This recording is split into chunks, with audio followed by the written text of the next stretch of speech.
Question is related to chemistry more than the physics. इसका नाम है बच्चे, इसको हम लेनार्ड पोटेंशियल बोलते हैं। और ये पोटेंशियल एनर्जी बताती क्या, जरा ध्यान से समझते हैं। ये हमको समझाती है बच्चा हमारे पास कि how they matter is built up, एक मैटर बनता कैसे, ये हमको समझाना चाहती है। इलास्टिसिटी कैसे डेवलप हो जाती है, मैं तेरे को पूरा डिटेल में बताऊंगा। सिर्फ ये नहीं है कि सिर्फ क्वेश्चन किया और क्वेश्चन करके छोड़ दिया, बाकी बच्चा अपनी मर्जी से कुछ भी करता रहे। तो हमारे पास यहाँ पर जब एटम्स बहुत ज्यादा दूर होते, ये मैं दो एटम्स की बात कर रहा हूं, अगर ये बहुत ज्यादा दूर होते हैं आपके पास, इन पर्टिकुलर केसेस के अंदर बच्चा हमारे पास क्या होती है, इनकी जो इंटर एटॉमिक फोर्सेस होती हैं वो अट्रैक्टिव होती हैं। इनके बीच की इंटर एटॉमिक फोर्सेस अट्रैक्टिव हो जाती हैं, या आपके पास अट्रैक्टिव हो जाती हैं। और सडनली हमारे पास एक इक्विलिब्रियम डिस्टेंस होता है, एक इन दोनों के बीच में इक्विलिब्रियम डिस्टेंस हो जाता है आर नॉट, जहां पर नेट फोर्स आपके पास क्या हो जाती है, जीरो। जहां पर मेरे पास नेट फोर्स आपके पास क्या हो जाती है, जीरो हो जाती है, बैलेंसिंग हो जाती है। लेकिन अगर आप इन एटम्स को थोड़ा और क्लोज लेके आ जाओ, थोड़ा और क्लोज लेके आ जाओ, तो फिर इनके बीच की यही फोर्स आपके पास क्या हो जाती है, रिपल्सिव हो जाती है। ये नेचर है। और इसी वजह से इलास्टिसिटी भी आती है। देखो कैसे, अगर मेरे पास दो एटम्स इक्विलिब्रियम पे, अगर आप उनको दूर लेके जाओगे तो उनके बीच में अट्रैक्टिव फोर्स डेवलप हो जाएगी, वो शेप को रिगेन करना चाहेंगे।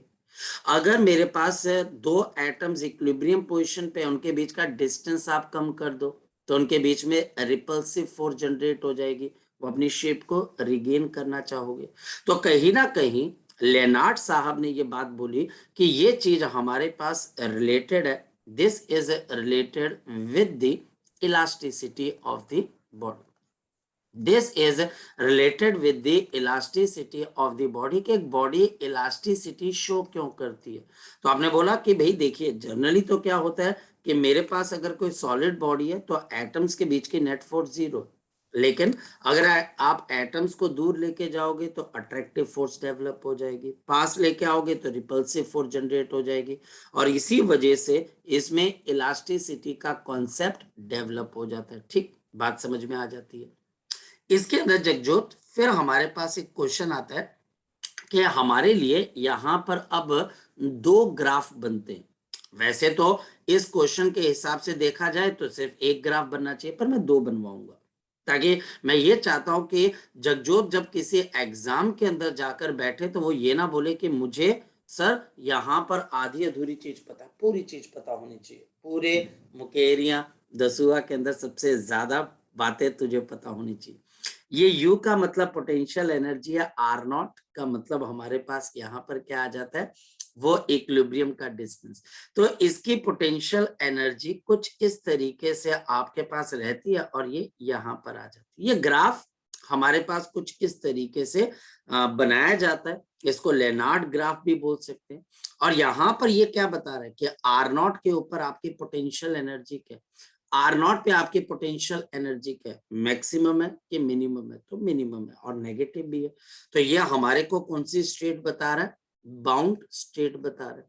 यहां से कम के अंदर हमारे पास ये फोर्स आपके पास क्या है, रिपल्सिव है, आर नॉट से कम के बीच में फोर्स रिपल्सिव है।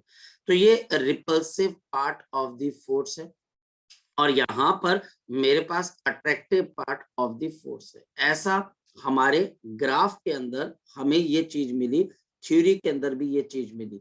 ये बहुत बड़े बड़े रिजल्ट होते हैं जगजोत, जो रिजल्ट हम छान के ओवर सिंप्लीफाइड करके आपको समझाते हैं।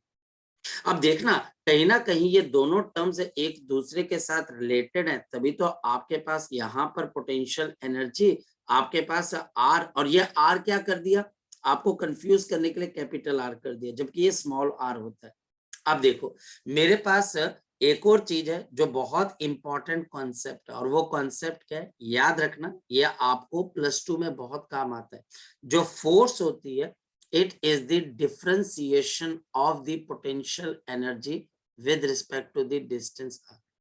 This is the force negative of the potential energy with respect to the distance R. ये मेरे पास वर्क, पावर और एनर्जी का बहुत इंपॉर्टेंट कॉन्सेप्ट है कि पोटेंशियल एनर्जी और फोर्स रिलेटेबल होती है। तभी तो बच्चे अगर आप ग्रेविटी में किसी बॉडी को ऊपर लेके जाते हैं, मैं एक उदाहरण से आपको समझाता हूं। मेरे पास अगर ये ब्लॉक है, अगर मैं इसको ग्रेविटी के अगेंस्ट ऊपर पुल करता हूं तो इसके अंदर पोटेंशियल एनर्जी स्टोर होगी। नेगेटिव क्यों? क्योंकि मैं फोर्स के अगेंस्ट जाता हूं, तो यहां पर मेरे अंदर पोटेंशियल एनर्जी स्टोर हो जाएगी। डिफरेंशिएशन, जब हम इसको सॉल्व करते हैं तो मैं तेरे को सॉल्व भी करवा देता हूं। तो यहां पर देखो अब आपकी फोर्स क्या आ जाएगी, नेगेटिव हम बाहर निकाल लेते हैं। यहाँ पर आर की पावर कितनी है हमारे पास, तो आर की पावर मेरे पास यहाँ पर एन है। तो मैं जब ए बाहर निकाल दिया, जब मैं डिफरेंशिएशन करूंगा तो मैं इसको स्मॉल आर की पावर एन कर लेता हूं, माइनस यहाँ पर बी, और यहाँ पर डी बाई डी आर मैं जानबूझ के स्मॉल आर्म कर रहा हूं ताकि मेरे लिए कैलकुलेशन करनी थोड़ी इजी हो जाए। वैसे आप कैपिटल आर भी लिख लीजिए, कोई फर्क नहीं पड़ेगा। तो ये जो फोर्स है ये माइनस ऑफ मेरे पास ए, अब डिफरेंशिएशन के result N into R raise to power N minus 1, ये मेरे पास, और ये गलती होगी मुझसे, यहाँ पर आर की पावर क्या आनी चाहिए थी, माइनस एन। यहाँ पर ये माइनस एम है क्योंकि डिनोमिनेटर न्यूमरेटर में जा रहा है, I am sorry for that. तो यहाँ पर माइनस आ जाएगा, ये माइनस आ जाएगा, और फिर मेरे पास माइनस माइनस प्लस आ जाएगा, plus of B into M into R minus M minus of N, ये फोर्स आ गई। अब एक क्वेश्चन जगजोत ये भी आ सकता है, फोकस करना, तो मुझसे डिस्कशन कर रहा है, डाउट्स ले रहा है। एक क्वेश्चन ये भी आ सकता है जगजोत कि टीचर आपको ये पोटेंशियल एनर्जी का फंक्शन देख के क्या बोले कि आप मुझे ये बताएं कि force, where is the force zero, where is the force zero. आप ये बताएं कि जो फोर्स है वो हमारे पास जीरो कहां पर होगी, ये भी क्वेश्चन आ सकता है। इसके लिए आप पहले पोटेंशियल एनर्जी से फोर्स निकालें और फोर्स निकालने के बाद उसको इक्वल टू जीरो कर दे, तो वो जो आपका डिस्टेंस आएगा वो आर नॉट होगा, क्योंकि आर नॉट के ऊपर नेट फोर्स क्या हो जाती है, जीरो। मैं यहां पर भी कर सकता हूं, अगर मैं इसको इक्वल टू जीरो कर दूं तो मेरे पास क्या आ जाएगा, माइनस तो चलो चला गया, ए इंटू एन इंटू आर, और एन आपके पास यहाँ पर अगर आप माइनस निकाल दे तो प्लस ऑफ 1 आ जाएगा, एंड प्लस ऑफ आपके पास बी इंटू एम, और नीचे R into M plus of 1 equal to zero कर दिया।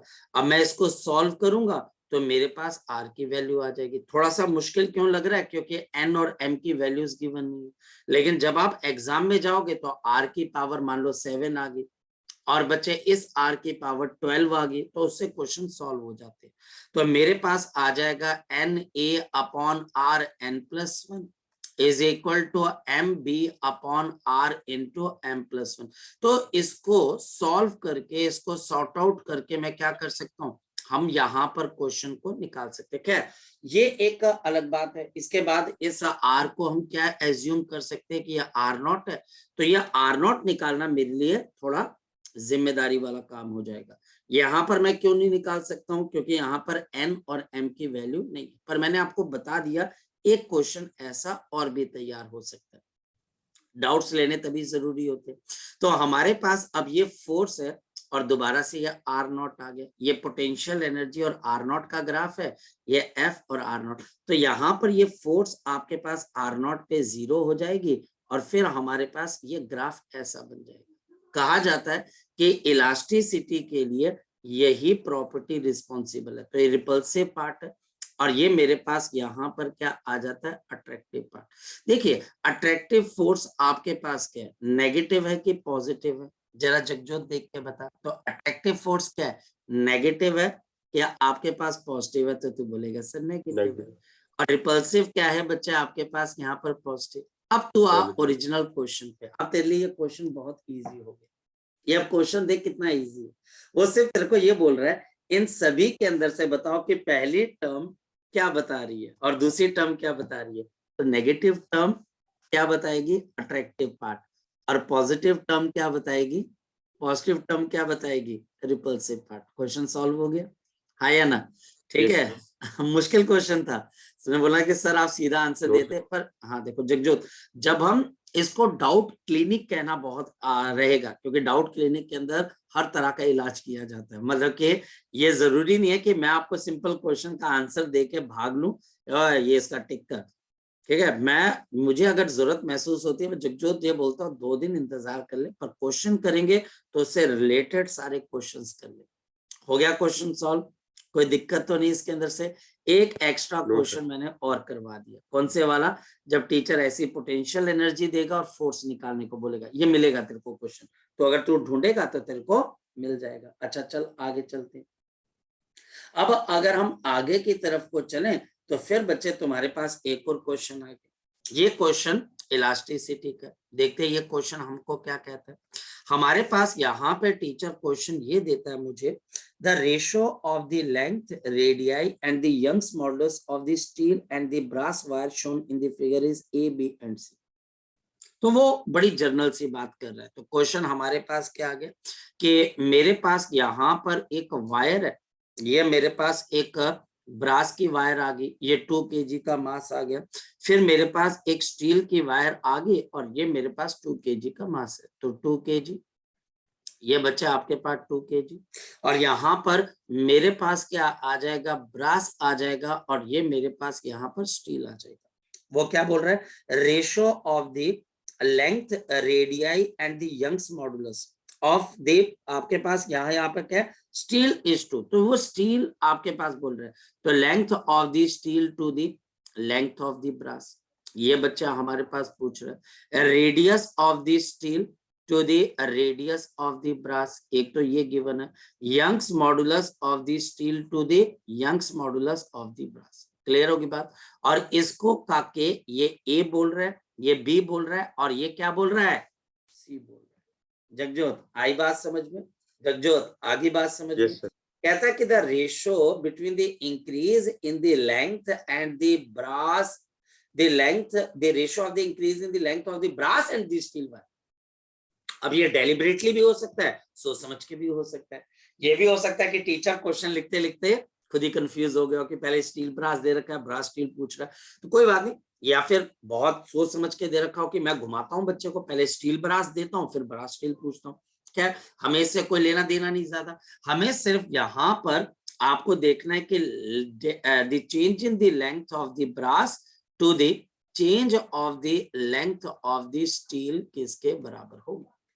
कैसे करोगे, तो करने का तरीका तो हमारे पास एक ही है कि जो force upon area is equal to Young's modulus change in length upon original length. आ जाओ मैदान के अंदर। अब मुझे डेल्टा एल किसके बराबर है, तो डेल्टा एल है फोर्स अपॉन आपके पास area length upon Young's modulus. तो इसका मतलब अगर मैं delta L of the brass को निकालना चाहूं तो ये मेरे पास क्या आएगी, the force acting on the brass. अब ब्रास के ऊपर तो 4 किलो का वेट लग रहा है ना, 4 किलो लग रहा है, 2 इसके ऊपर है 2 उसके नीचे, तो 4 किलो का लग रहा है। चलो इसको एफ बी एरिया, तो pi into radius of brass का whole square, length of the brass देखते चलना, and the Young's modulus of the brass. तो ये मेरे पास आ जाएगा जी 4g, है ना। 4g क्यों आ जाएगा, 2 + 2 4 आ जाएगा। नीचे मेरे पास पाई इंटू आर बी का square multiplied by change length L B और Young's modulus of the brass, इसको अभी हम छोड़ देते हैं। और फिर मेरे पास change in the length, the change in the length, ये तो ब्रास है, तो अब हम किसका निकालना चाहते हैं बच्चे, स्टील का। तो मेरे पास अब स्टील के लिए तो बहुत सिंपल सी बात है, एक तो 2g की फोर्स है क्योंकि इसके नीचे तो सिर्फ अकेला 2g लग रहा है। नीचे मेरे पास pi into radius of steel का आपके पास whole square, length of the steel Young's modulus of the steel. Clear होगी बात, डिवाइड कर देते क्योंकि रेशियो ही तो पूछ रहा है। तो अगर मैं डिवाइड कर देता हूं तो क्या आ जाएगा, 4g multiplied by length of the brass divided by pi into radius of brass का whole square multiplied by Young's modulus of the brass.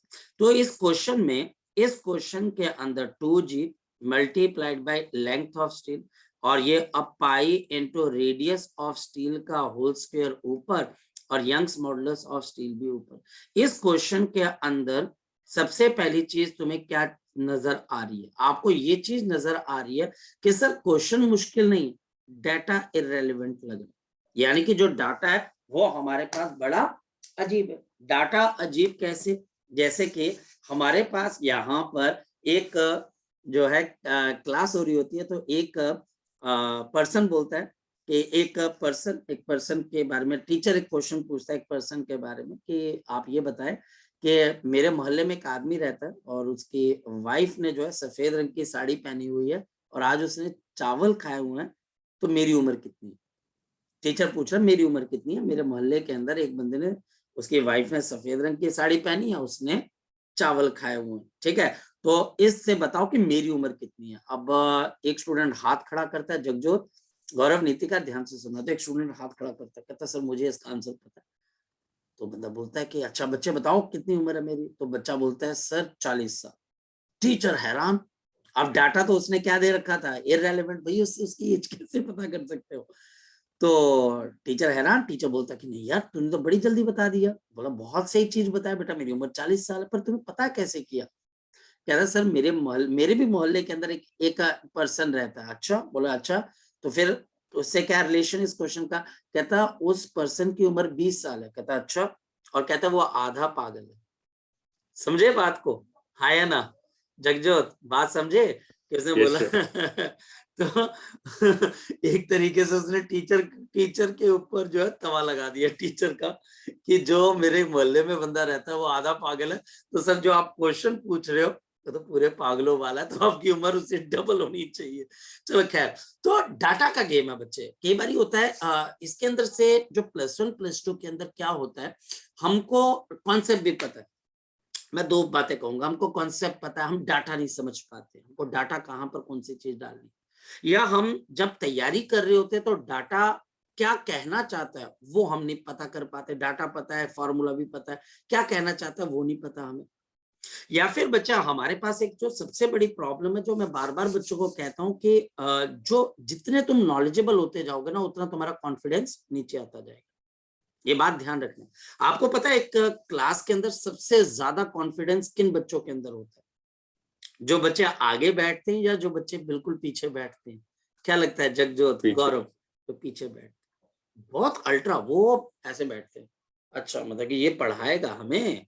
आज तक 10वीं क्लास तक तो किसी ने हमें पढ़ाने की हिम्मत ही नहीं की, क्योंकि 10th क्लास तक बड़े बड़े धुरंधर टीचर जो है उनके आगे क्या जोड़ चुके होते हैं? हाथ, कि भैया तुम्हें पढ़ाना हमारे बस की बात नहीं है।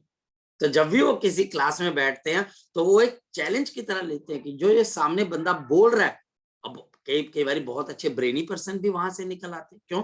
क्योंकि उनको अपोज करना है। जो सामने बंदा है उसके पास पावर है नॉलेज की, और वो चेक करते हैं कि देखते हैं इसमें कितनी पावर है। अगर तो वो उनको अपील कर गया या बच्चे उनका दिमाग काम कर गया, तो हिस्ट्री क्रिएट हो जाती है बैक बेंचर से।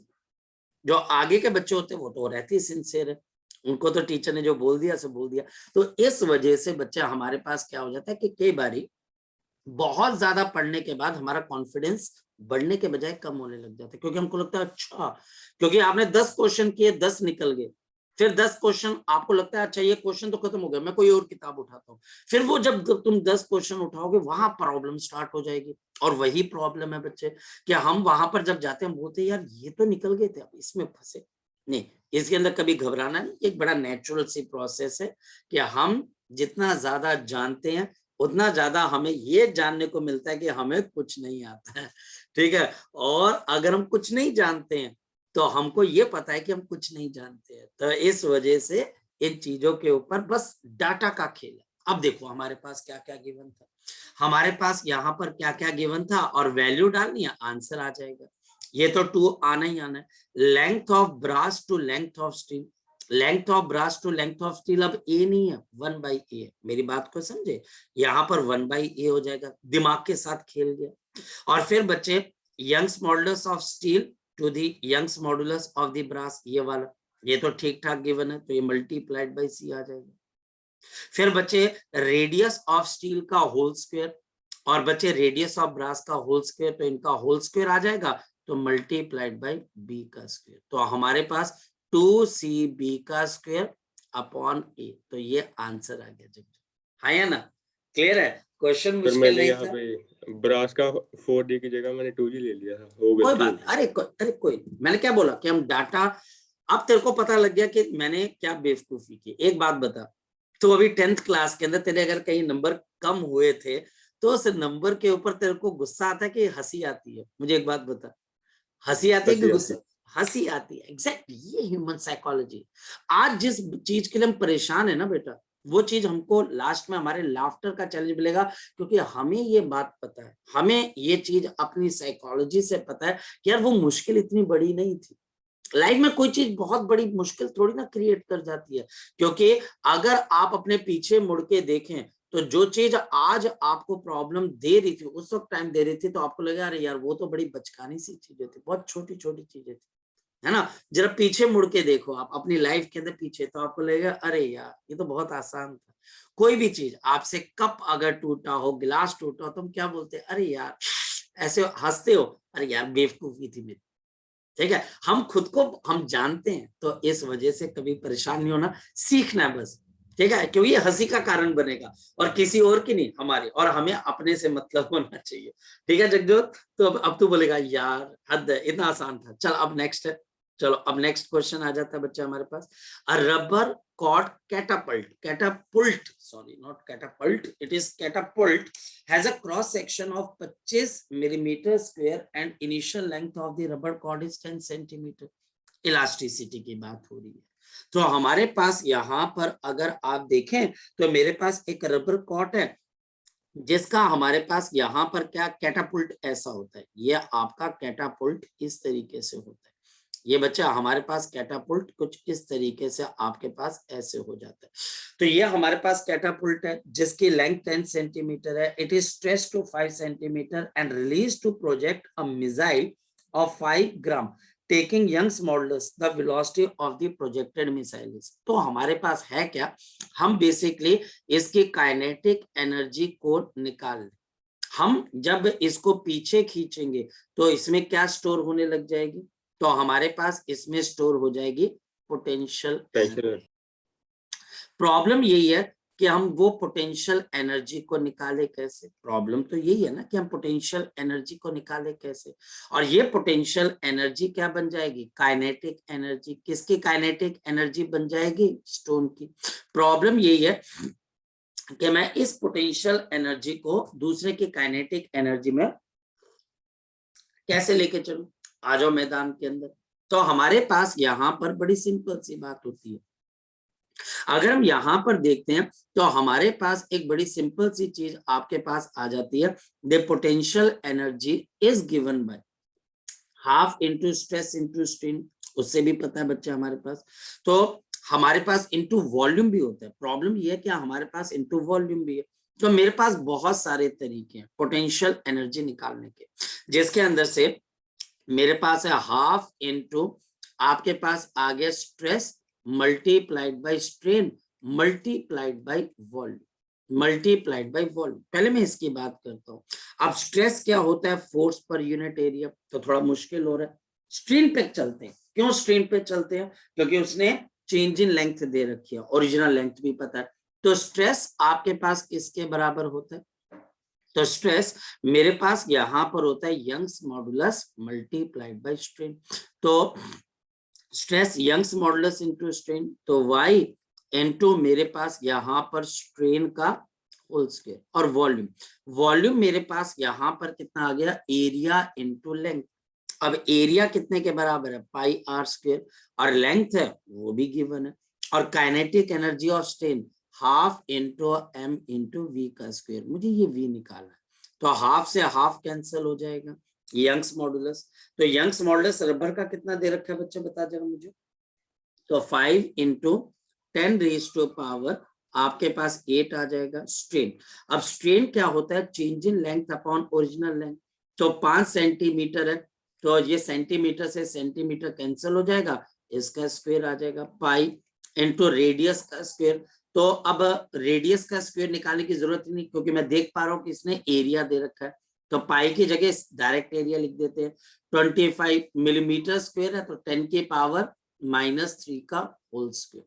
मल्टीप्लाइड बाय फिर से लेंथ, तो 10 सेंटीमीटर, तो divide by 100 is equal to आपके पास यहाँ पर मास 5 ग्राम, तो 5 डिवाइडेड बाय कितना आ जाएगा 1000 मल्टीप्लाइड बाय v का स्क्वायर। अब आप बोलोगे सर कुछ और रह गया होता तो वो भी बता देते, तो हम इस क्वेश्चन को सॉल्व कर लेते। तो कहानी का सार बच्चा हमारे पास ये है कि क्वेश्चन कंजर्वेशन ऑफ एनर्जी पे था। ये 25 इंटू 25 625, ये 5 से 5 को वैसे निकालते तो 625 आ गया। तो तेरे पास यहाँ पर एक तो 625 आ गया है ना, 25 और ये 25 625, ये ऐसा कर ले, ये आपके पास 3 जीरो है, तो चलो जीरो को बाद में कट कैंसिल कर लेते हैं, इंटू 10 के पावर 8 इंटू 10 के पावर -6, नीचे आपके पास क्या आ गया, ये 100 आ गया, ये भी बच्चे 100 आ गया, तो 10 के पावर कितनी आ गई 4। सामने मेरे पास यहाँ पर क्या चीज आ गई, v स्क्वायर अपॉन आपके पास कितना आ जाता है 1000 आ जाता। अब मुझे पता लग पा रहा है कि इसका आंसर 25 पे जाएगा, और 25 की यहाँ पर एक ही ऑप्शन है, सी ऑप्शन। वैसे तो अगर मेरे को कोई पर्सन बोले इंट्यूशन है तो 625 का रूट निकलेगा। क्यों रूट निकलेगा भाई, क्योंकि v का स्क्वायर है, तो आंसर तो 250 आना चाहिए। लेकिन फिर भी अगर मैं इसको करना चाहता हूं तो 10 की पावर कितनी आ जाएगी 2, यहाँ पर 10 की पावर आपके पास क्या है 1 2 3, तो आपके पास 3 और 2 5 आ जाएगी, तो हमारे पास ये कितना आ जाएगा 6 2 5 इंटू 10 की पावर आपके पास कितने के बराबर आ जाएगी, दिस विल बी 2 2 + 3 कितना आ जाएगा 5, और नीचे 10 की पावर आपके पास कितनी आ जाएगी 4 आ जाएगी। सो ये 10 की पावर आपके पास यहाँ पर किसके बराबर आ गई 4 is equal to v square. तो ये मेरे पास v square is equal to 6250, तो v is equal to √6250 metre per second. या फिर अगर आप इसको सेंटीमीटर वगैरह में कन्वर्ट करना चाहते हो तो वो भी आपके पास ऑप्शन है ना, तो वो भी हमारे पास यहाँ पर ऑप्शन हो सकती है। क्वेश्चन समझ में आ गया बच्चे तेरे को, क्वेश्चन समझ सर में आ इसमें गया? हमने वर्क डन को किया है ना, किनेटिक एनर्जी और एग्जैक्टली हमारे पास यहाँ पर तो इसको वर्क डन बोल दे, या फिर सिंपल, उससे भी सिंपल स्टेप है कि आपने इस रबर कॉर्ड को जब पीछे खींचा तो इसमें एक पोटेंशियल एनर्जी स्टोर हुई। जो पोटेंशियल एनर्जी होती है वो half into stress into strain into volume होती है। वॉल्यूम कैसे निकालोगे, एरिया इंटू लेंथ, उसने सब कुछ दे रखा है। प्रॉब्लम ये है स्ट्रेस नहीं गिवन, या मैं स्ट्रेस निकालना नहीं चाहता क्योंकि मुझे ये नहीं पता है कि मैं किस फोर्स से खींच रहा हूँ, तो मैं क्या करता हूँ स्ट्रेस को भी किस में कन्वर्ट कर देता हूँ स्ट्रेन में, क्योंकि स्ट्रेन गिवन है, चेंज इन लेंथ 5 है, ओरिजिनल लेंथ 10 है, तो मेरा क्वेश्चन सॉल्व हो जाता है। ठीक है, क्लियर होगी बात? चल अब चलते हैं बच्चे हम आगे की तरफ। नेक्स्ट वन हमारे पास यहाँ पर नेक्स्ट क्वेश्चन आपके पास क्या आ जाता है, which is a question, a uniform cube is subjected to volume compression if it's sides is decreased by 1%, bulk strain निकालना। हमारे पास वॉल्यूम किसके बराबर होता है, एल क्यूब के बराबर होता है। अगर मैं dv अपॉन v करूं तो ये एरर एनालिसिस से कितने के बराबर आ जाता है 3dl इंटू एल आ जाता है। ये हमारे पास एरर एनालिसिस, हम एरर एनालिसिस से कुछ इस तरीके से चीजें निकालते हैं, ये हमें भी पता है। और हमारे पास यहाँ पर dv/v आपके पास क्या आ जाता है, this is the bulk strain. तो बल्क स्ट्रेन अब आपके पास कितने के बराबर आ जाएगा 3, और dl/dl अगर मेरे पास ये dv/v है आपके पास तो ये 3, और मेरे पास dl/l मल्टीप्लाइड बाय 100 कितने के बराबर है 1%, या 1 के बराबर, तो 1 डिवाइडेड बाय मेरे पास कितना आ जाएगा 100, सो द आंसर इज 0. आपके पास 03। ठीक है बच्चे, क्लियर होगी बात ये वाली चीज, यह हमारे पास एरर एनालिसिस से आएगा। इसको टीचर किसी और क्वेश्चन के अंदर भी पूछ सकते हैं, और वो क्वेश्चन बच्चा हमारे पास क्या आ जाती है, जिसके अंदर टीचर आपको pressure bulk modulus B into delta v upon v इसके अंदर भी लेके जा सकते हैं कि आप इसकी वैल्यू यहाँ डालें, बल्क मॉडुलस इतना गिवन है तो कितना प्रेशर लगेगा, ये भी टीचर आपको पूछ सकते हैं, तो हम बता सकते हैं, कोई ज्यादा मुश्किल चीज नहीं। ठीक है बेटा, सर यहाँ पे जो बल्क मॉडुलस वाला हमारा फॉर्मूला है यहाँ पे हम नेगेटिव ही लगाते हैं। देखिए ये बच्चा हमारे पास क्या बात आती है जर्नल की, और बात आ जाती है हमारे पास यहाँ पर एक जनरल बिहेवियर की, और बात आ जाती है हमारे पास स्पेसिफिक बिहेवियर। जनरल बिहेवियर जो आमतौर के ऊपर आप रिएक्ट करते हो। कहने का मतलब कि अगर मान लिया जाए कि फॉर एग्जांपल अगर मैं आपको टेस्ट की डेट शीट दूंगा, तो सबसे पहले आप देखोगे कि किस जो है टेस्टों के बीच में कितनी छुट्टियां हैं, जनरल बिहेवियर। और स्पेसिफिक बिहेवियर है कि आप नहीं आप ये नहीं देखते हो कि भैया छुट्टियां कितनी हैं, आप देखते हो कुछ और स्पेशल चीज देखते हो। तो जनरल बिहेवियर तो ये है जगजोत कि प्रेशर लगाने से वॉल्यूम डिक्रीज होता है। जनरल बिहेवियर जो जर्नल देखा यस गया सर। कि वो प्रेशर अपना वॉल्यूम, लेकिन स्पेसिफिकली ऐसा होता भी नहीं है। कई बारी बैलून के अंदर जब आप हवा भरते हो तो उसका वॉल्यूम डिक्रीज होने के बजाय क्या हो जाता है, इंक्रीज हो जाता है। तो अब हम करें क्या सर? तो करना कुछ नहीं है, आप जर्नल बिहेवियर के साथ जाइए। जर्नल बिहेवियर के साथ जब आप जाते हो तो आपके क्वेश्चन गलत होने के चांसेस बहुत कम हो जाते हैं। लेकिन आपको दिमाग में ये बात होनी चाहिए, नेगेटिव का मतलब एक जर्नल बिहेवियर है कि उसका वॉल्यूम क्या हो रहा है, डिक्रीज हो रहा है। होप सो तो मेरी बात को समझ पा रहा हूँ। हाँ या ना? ठीक है, चलो। अब बच्चा हमारे पास ये रबर कॉर्ड का भी आपके पास हो जाता है। और अब आपने यहाँ पर 15 और 16 दो पूछे थे बच्चे हमारे पास यहाँ पर, यस और नो? तो जरा चेक कर लेते। यस सो हमारे पास यहाँ पर क्वेश्चन क्या है, अगर हम बात करें ये 14, 15, 16 है कि आपके पास ये तीनों ये हैं तीनों कि ही है। तीनों। An external pressure P is applied on the cube at 0 degrees Celsius so that it is equally compressed. तो अब नेगेटिव साइन आएगा। From all the side, the K is the bulk modulus of the cube and alpha is the coefficient of the linear expansion. Suppose we want to bring the cube to the original size by heating. The temperature it should be raised by. तो दो चीजों को आपस में relate करना। पहली बात बच्चे हमारे पास इस क्वेश्चन के दो पार्ट है। मैं अगर किसी बॉडी पे प्रेशर लगा देता हूं तो हमारे पास इसका बल्क मॉडुलस V है और आपके पास डेल्टा V बाई V, इसका वॉल्यूम चेंज हो रहा है। मैं यहाँ पर बात कर रहा हूं कि आप इग्नोर कर सकते हो यहाँ पर नेगेटिव साइन को। नेगेटिव साइन को इग्नोर करना कोई बहुत बड़ी बात नहीं, क्योंकि अगर आप देखें भी तो नेगेटिव साइन कहीं गुम सा हो जाता है। मतलब कि आप शुरुआत बहुत तेजी से करते हो। आप जब शुरुआत करते हो बच्चे तो आप में एनर्जी बहुत ज्यादा, अच्छा नेगेटिव का ध्यान रखना है। लेकिन जब आप 15 से 20 क्वेश्चन करते हो तो नेगेटिव साइन कहीं नहीं आता। ऐसा होता है ना जगजोत, फिर लगता है यार नेगेटिव साइन नहीं आ रहा है, फिर क्या हमने कोई गलत पढ़ लिया? नहीं, गलत नहीं पढ़ा, हमने बिल्कुल सही पढ़ा है। क्योंकि वो नेगेटिव साइन को बार बार लेके आना हमारे थॉट प्रोसेस को क्या कर देता है, थोड़ा चेंज कर देता है। हमने अपने थॉट प्रोसेस को क्या करना है, क्वेश्चन सॉल्व करने की तरफ लगाना है, ना कि साइन की तरफ। तो इग्नोर कर रहा हूं मैं नेगेटिव साइन। कंप्रेस किया गया कि अब बल्क मॉडुलस है और हमारे पास इसके वॉल्यूम के अंदर चेंज आ गया। तो चलो देख लेते हैं हमारे पास कि मेरे पास ये P is equal to K है और आपका वॉल्यूम जो है वो चेंज हो गया, ये चेंज हो गया। अब यहाँ पर मेरे पास क्या हो गया, ये एक डायरेक्ट प्रोसेस है और टीचर बोल रहा है कि रिवर्स प्रोसेस भी है।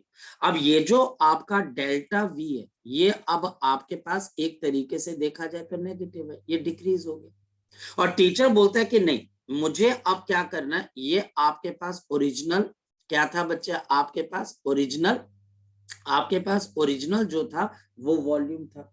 और डेल्टा V नेगेटिव क्यों आ गया, क्योंकि जो आपका फाइनल वॉल्यूम था वो इनिशियल से क्या था, छोटा था, ये डेल्टा V।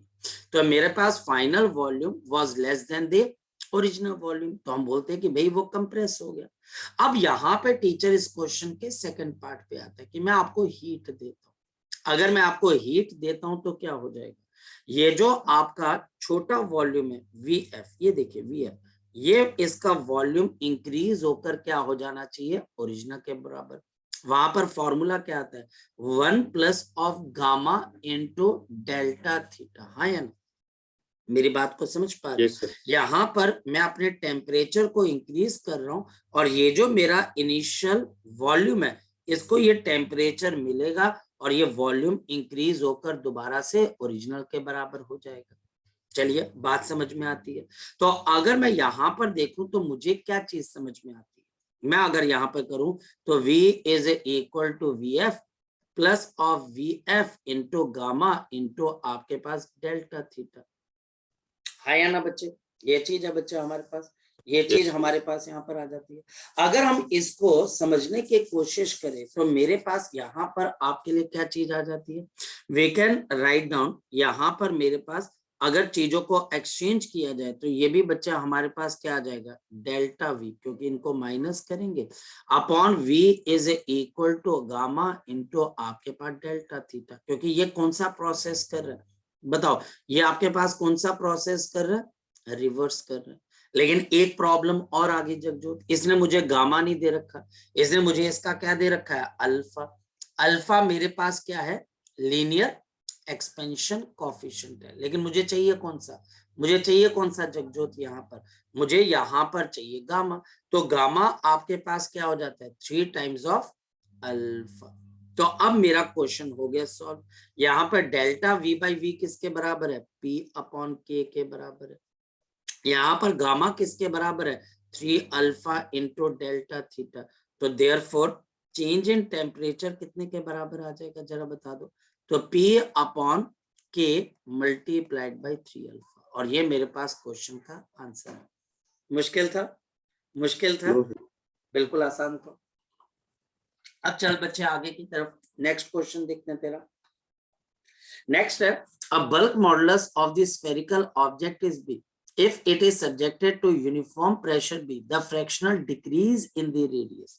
अब वो रेडियस पे चला गया, स्फेरिकल बॉडी के रेडियस के बारे में बताना है। देखते हैं बच्चा हमारे पास के क्वेश्चन कैसे सॉल्व होगा। तो हमारे पास क्वेश्चन क्या, हमारे पास क्वेश्चन ये है कि मेरे पास एक स्फेरिकल बॉडी है और इसका रेडियस आर है। अगर इसके चारों तरफ से प्रेशर को लगाया जाएगा तो इसका वॉल्यूम डिक्रीज हो जाएगा, इसका वॉल्यूम डिक्रीज हो जाएगा। तो volume of a sphere is given by 4/3 pi into R cube. तो यहाँ पर dv बाई v, यानी कि मुझे यहाँ पर इसका एरर एनालिसिस करना पड़ेगा कि भाई अगर रेडियस चेंज हो रहा है तो वॉल्यूम के अंदर कितना चेंज है, तो ये तो कांस्टेंट है। तो इट इज, इसके r की पावर कितनी है, 3, तो 3 into delta r by R. तो ये फ्रैक्शनल चेंज इन रेडियस आ गया। और देयरफॉर अब मेरे पास pressure is equal to bulk modulus dv upon v। तो हमारे पास यहाँ पर dv अपॉन v कितने के बराबर है, so p by b is equal to 3 into delta r by R. तो डेल्टा r बाई आर किसके बराबर आ जाएगा, p अपॉन 3b। तो p upon 3b delta r by. तो नई चीजें पता लग रही है कि क्वेश्चन करने का हमारे पास एक तरीका है एरर एनालिसिस का, जिसको हम यहाँ पर लगा सकते हैं। क्वेश्चन समझ में आ गया, क्वेश्चन समझ में आ गया बच्चे। अच्छा, अब हमारे पास यहाँ पर 16th नंबर क्वेश्चन कुछ भी नहीं, अगर तू देखेगा सिर्फ इतना फर्क आ गया कि अब आपके पास a solid sphere of radius R is made of the soft material of bulk modulus K is surrounded by the liquid in this cylindrical container. A massless piston of area A floats on the surface of liquid covering the entire cross section of the cylindrical container. When a mass M is placed on the surface of the piston to compress the liquid, the fractional decrement in the radius of the sphere। निकालना तो वो यही चाहता है, निकालना यही चाहता है। सेम क्वेश्चन हमारे पास तेरा नेक्स्ट क्वेश्चन है, वो निकालना तो बच्चे डेल्टा आर बाई आर ही चाहता है, यानी कि आएगा तो answer P upon 3b। Problem सिर्फ अब प्रेशर की। अब इसने क्या किया, एक सिलेंडर लिया, इस सिलेंडर के अंदर आपने लिक्विड को रख दिया, या हमारे पास यहाँ पर पिस्टन है, इस पिस्टन के ऊपर इस पिस्टन का एरिया A के बराबर है और आपके पास mg इसका वेट आ गया। तो हमारे पास इसके नीचे एक बॉल रखी हुई है ऐसी। बताओ इस पानी के अंदर प्रेशर कितने के बराबर जाएगा, कोई बच्चा बता सकता है? तो यहाँ पर प्रेशर किसके बराबर है, mg अपॉन a। तो इस ब्लॉक का, इस मास का प्रेशर नीचे कितना जाएगा, mg एरिया a। तो pressure P is equal to mg upon a। तो सिंपल यहाँ पर mg divided by area a, जिसको हम यहाँ पर नॉर्मल प्रेशर ले रहे थे, अब वो प्रेशर ऊपर पिस्टन पे रखे हुए मास की वजह से आ रहा है जो पानी को दबा रहा है, पानी फिर बॉडी को दबा रहा है। वो तो हमको पता है कि delta R by R P upon 3b है। प्रेशर यहाँ पर mg अपॉन a, और साथ में आ गया 3b। तो ये तेरे पास नेक्स्ट क्वेश्चन का आंसर आ गया। कितना बड़ा क्वेश्चन है और आंसर कितना आसान सा है ना। तो इससे sir. मुझे क्या पता लगता है जगजोत कि ये क्वेश्चन मेरे लिए थोड़ा टफ भी रहा और ये क्वेश्चन बार बार रिपीट भी हुआ, तो इस क्वेश्चन पे हम थोड़ा ध्यान रखेंगे, ठीक है। तो अब इसके लिए हम यहाँ पे रुकते हैं। तो जगजोत और डाउट, गौरव, नितिका, आप डाउट जितने मर्जी पूछिए, आप मुझे बता दीजिए। जैसे मुझे कहीं पर वो बोलते हैं ना पंजाबी में दा लगेगा, तो मैं आपका, और ये नहीं कि बच्चे इसके अंदर से आप घबराओ या शर्माओ, कोई बात नहीं। और जगजोत आप एक बारी जो है ना ग्रुप के अंदर मैसेज कर दीजिए कि सिंपल हार्मोनिक मोशन की सुपरपोजिशन की क्लास लग रही है, क्योंकि मैं बच्चों से पूछ पूछ के थक चुका हूँ। लास्ट मोमेंट के ऊपर बच्चा मैसेज करता है, सर मेरा कल पेपर, सर मेरा कल ये। तो तू एक बारी यहाँ पर मैसेज कर दे कि भैया सिंपल हार्मोनिक मोशन की सुपरपोजिशन की क्लास लगनी है, क्योंकि फिर वो बार बार जो है ना बच्चे, बार बार हम उस लूप के अंदर जा रहे हैं। तो एक बारी मैसेज इस क्लास के बाद तू डाल दे, हम फिर वो क्लास अरेंज कर लेंगे, ठीक है। क्लियर है जगजोत? Yes sir. नितिका, गौरव, तुम्हारा कोई डाउट? सर वो लास्ट क्वेश्चन एक पड़ा हुआ है। लास्ट है अभी, देखते हैं बच्चे। मेरे को लगा कि खत्म हो गया। एक मिनट रुक जाओ। अच्छा लास्ट है लास्ट। हमारे पास ऑन ऑल दी, ये एक्चुअली तेरा, इस क्वेश्चन को दोबारा भेज दूं, तो खुद इस क्वेश्चन को देख के देख, तूने क्वेश्चन लेट के फोटो क्लिक किया, तो एक बार फिर भेज दे इसे मुझे, ठीक है। मैं तेरे को नेक्स्ट टाइम करवा दूंगा, ठीक है। चलिए अभी के लिए इतना ही करते हैं ना। तूने लेट के फोटो तो नहीं खींची लड़के? नहीं ठीक नहीं है। टेबल पे खींची है। तू देखना एक बार, खुद देखना, तेरे को पता लग जाएगा। चलो नेक्स्ट टाइम मिलते हैं बच्चों, ठीक है। चलो ओके बच्चे, बाय बाय नितिका, बाय गौरव, बाय।